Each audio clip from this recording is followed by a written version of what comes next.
Oke, halo teman-teman. Kita berjumpa lagi bareng aku, Raffi Sekli di channel Cakar Hitam Reborn. Di video kali ini, aku akan membuat konten tentang review episode 368 Webtoon Lookism. Sedikit spoiler, tapi tanpa adanya gambar terbaru ditambah dengan pembahasan-pembahasan menarik yang ada di dalam isi episode tersebut, oke? Yaps, ini hanya pembahasan saja. Kalau mau versi lengkapnya, kamu bisa buka di Naver Webtoon, lain Webtoon versi Mandarin, atau Instagram aku, @tnraffi. Aku sudah membuatkannya untuk kalian, oke? Sekali lagi aku tegaskan, ini video sedikit spoiler, tapi tanpa adanya gambar terbaru atau gambar asli. Namun diselingi dengan pembahasan yang ada di dalam isi episode tersebut. Kalau mau versi lengkap atau versi aslinya, kamu bisa buka di Naver Webtoon, lain Webtoon versi Mandarin, atau Instagram aku, @tnraffi. Ya sudahlah, jangan berlama-lama, kita langsung menuju ke inti video.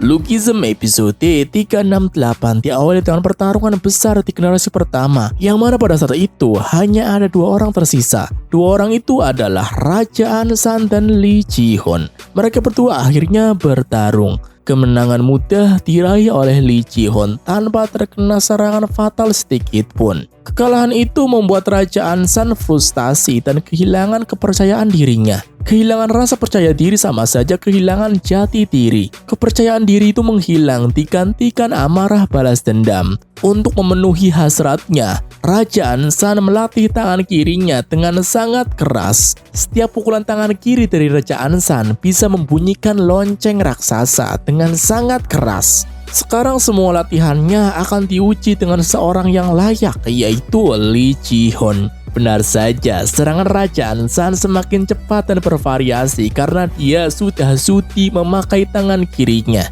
Alhasil untuk pertama kalinya Raja Ansan berhasil melayangkan pukulannya, walaupun itu di lengan Lee Ji-hoon.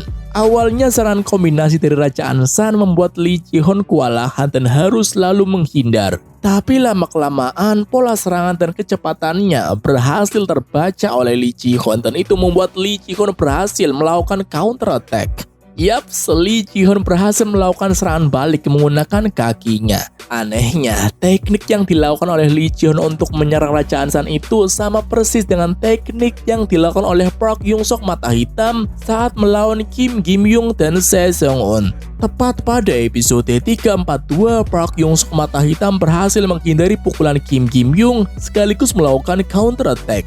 Begitu pula dengan Lee Ji-hoon yang menghindari pukulan Raja Ansan sekaligus melakukan counter attack. Ada apa ini? Apa Park Young-sok itu cloningannya Lee Ji-hoon? Kalau teknik semacam knee kick, low kick, ataupun teknik MMA pada umumnya, ya oke-oke aja sih. Tapi teknik seperti ini harusnya hanya orang-orang tertentu yang tahu sekaligus bisa melakukan itu. Kalau dikatakan kebetulan sih, kayaknya nggak mungkin ya. Teknik seperti itu tidak mungkin dilakukan secara kebetulan. Butuh jam terbang untuk melakukan teknik itu, karena membutuhkan akurasi timing kapan menghindari pukulan lawan, kapan tangan berdiri di atas kepala lawan, dan kapan waktunya melakukan counter attack. Bener kan?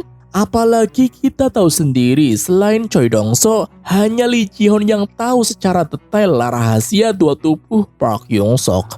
Bener kan? Tapi menurut kalian gimana?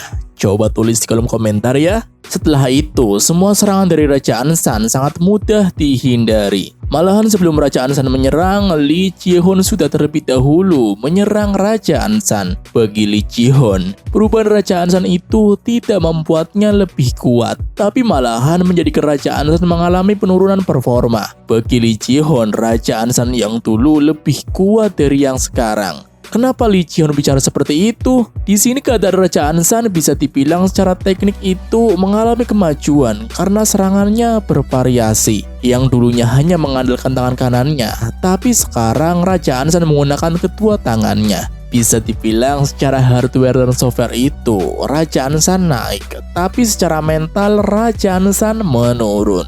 Ketika fisik dan teknik sudah ia siapkan, tapi mentalnya belum. Ya, sama aja bohong dong, sama aja nggak berguna. Sejak kekalahan Raja Ansan atas Lee Ji-hoon sekaligus kehilangan mata kanannya, Raja Ansan tidak mempercayai dirinya. Tidak mempercayai dirinya sama saja tidak percaya dengan kemampuannya. Sekeras apapun latihannya, jika seseorang tidak percaya dengan kemampuannya, ya spirit fightingnya nggak ada. Paham kan? Selain itu, Lee Ji-hoon juga masih sangat kuat dan sekali lagi hanya menggunakan kedua kakinya tanpa menggunakan kedua tangannya bisa mengalahkan Raja Ansan. Raja Ansan pun sadar dengan kesalahannya dan ia memutuskan untuk menyerah, tidak berusaha bangkit untuk melawan Lee Ji-hoon. Melihat kekalahan panutannya, tangisan An Hyun Song tidak terbendung lagi dan Raja Ansan pun menangis karena tidak bisa menjadi orang yang bisa diandalkan. Sebelum Lee Ji-hoon pergi meninggalkannya, Raja Ansan mengungkapkan bahwa kemunculan Lee Ji-hoon sama saja memancing kemunculan Raja Busan, Raja Incheon dan yang lainnya.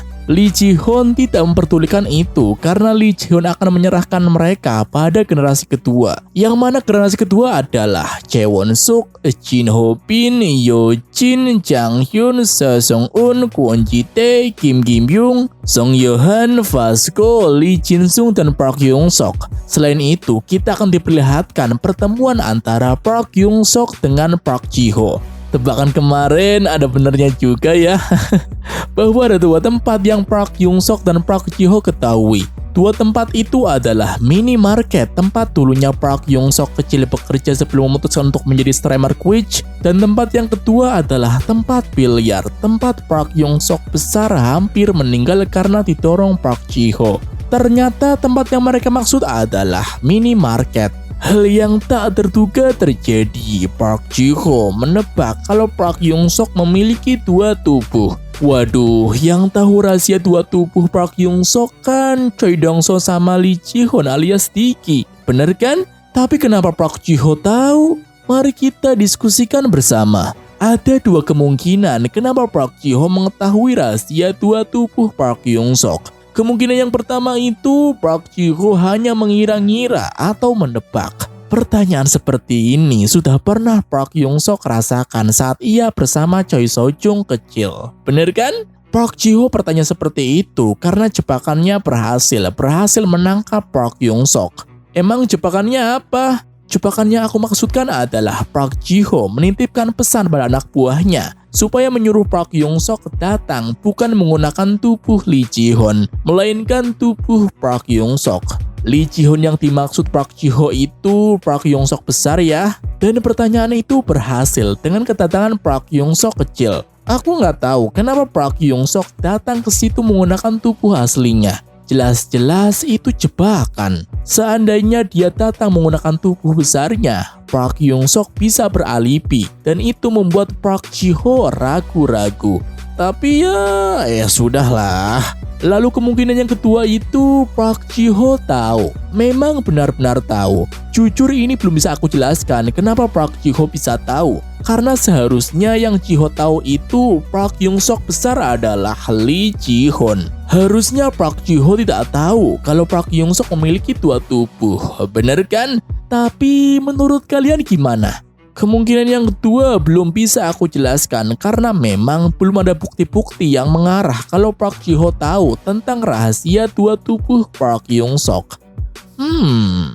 Oke, terima kasih sudah menonton video ini. Jika kamu menyukai video ini, jangan lupa like, comment, and share ke teman-teman kamu yang suka webtoon ini. Follow Instagram aku, @dnraffi, supaya kamu tahu kapan aku upload video baru dan jam berapa aku upload video baru, oke? Intinya yang berkaitan dengan aku dan webnya aku bahas, pasti aku upload di Instagram aku. Makanya follow, biar gak ketinggalan gitu. Sekali lagi, terima kasih sudah menonton video ini. Aku izin pamit, aku Raffi Zekli, kita berjumpa lagi di next video. Oke?